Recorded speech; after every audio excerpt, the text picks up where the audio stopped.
അരിക്കൊമ്പന്റെ പേരിൽ Anayirangal ജലാശയത്തിൽ hydel tourism വകുപ്പ് നടത്തിവന്ന ബോട്ടിംഗ് നിരോധിച്ചിട്ട് 2.5 വർഷം കഴിഞ്ഞു. ലക്ഷക്കണക്കിന് രൂപ വിലമതിക്കുന്ന ബോട്ടുകൾ വെറുതെ കിടന്ന് നശിക്കുകയാണ്.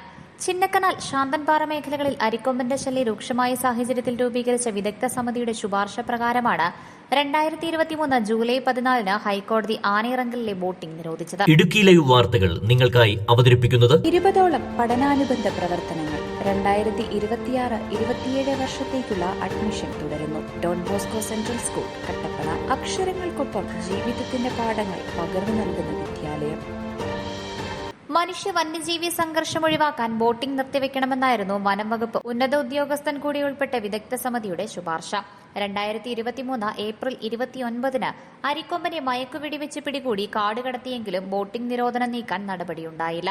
ഹൈക്കോടതി ഉത്തരവ് പിൻവലിച്ചാൽ മാത്രമേ ബോട്ടിംഗ് പുനരാരംഭിക്കാൻ കഴിയൂ.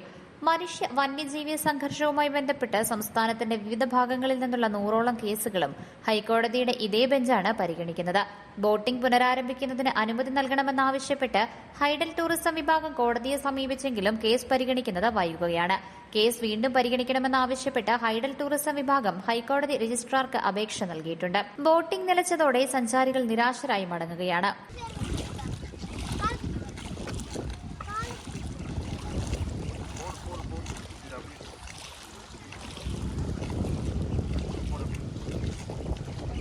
കേസ് നടത്തിപ്പിൽ സർക്കാരിനുണ്ടായ വീഴ്ചയാണ് ബോട്ടിംഗ് നിരോധനം നീക്കാൻ കഴിയാത്തതിന് കാരണമെന്ന് നാട്ടുകാർ ആരോപിക്കുന്നു. ഈ ബോട്ട് സർവീസ് നടത്താനുള്ള സാധ്യതകൾ പരിശോധിക്കുമെന്ന് ഹൈഡൽ ടൂറിസം വിഭാഗം വ്യക്തമാക്കി. ഡീസൽ ഉപയോഗിക്കുന്ന ബോട്ടുകൾ അന്തരീക്ഷ മലിനീകരണത്തിന് കാരണമാകുന്നത് കൂടാതെ ബോട്ടിന്റെ ശബ്ദം വന്യമൃഗങ്ങളെ പ്രകോപിപ്പിക്കുന്നുവെന്നാണ് വിദഗ്ധ സമിതിയുടെ കണ്ടെത്തൽ. ഇതിന്റെ അടിസ്ഥാനത്തിലാണ് വിദഗ്ധ സമിതി ശുപാർശ നൽകിയതും കോടതി ബോട്ടിംഗ് നിരോധിച്ചതും. എന്നാൽ ആനയിറങ്കലിൽ ഈ ബോട്ട് സർവീസ് നടത്താനുള്ള സാധ്യത പരിശോധിക്കാമെന്ന് ഹൈഡൽ ടൂറിസം വിഭാഗം കോടതിയെ അറിയിച്ചിരുന്നു. Idukki live news, Munnar. Idukki live വാർത്തകൾ നിങ്ങൾക്കായി അവതരിപ്പിച്ചത് കോടമഞ്ഞും നൂൽമഴയും പെയ്തിറങ്ങുന്ന മലയോരങ്ങളിൽ പുതിയ അക്ഷരപ്പുലരി. Don Bosco central school, Kattappana. Salesian വൈദികരുടെ നേതൃത്വത്തിൽ പ്രവർത്തിക്കുന്ന CBSE സീനിയർ സെക്കൻഡറി സ്കൂൾ.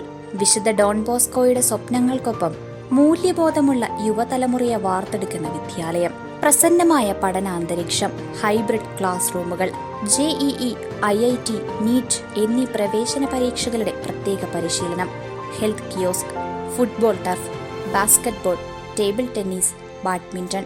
20ഓളം പഠനാനുബന്ധ പ്രവർത്തനങ്ങൾ. 2026-27 വർഷത്തേക്കുള്ള അഡ്മിഷൻ തുടരുന്നു. Don Bosco central school, Kattappana. അക്ഷരങ്ങൾക്കൊപ്പം ജീവിതത്തിന്റെ പാഠങ്ങൾ പകർന്നു നൽകുന്ന വിദ്യാലയം.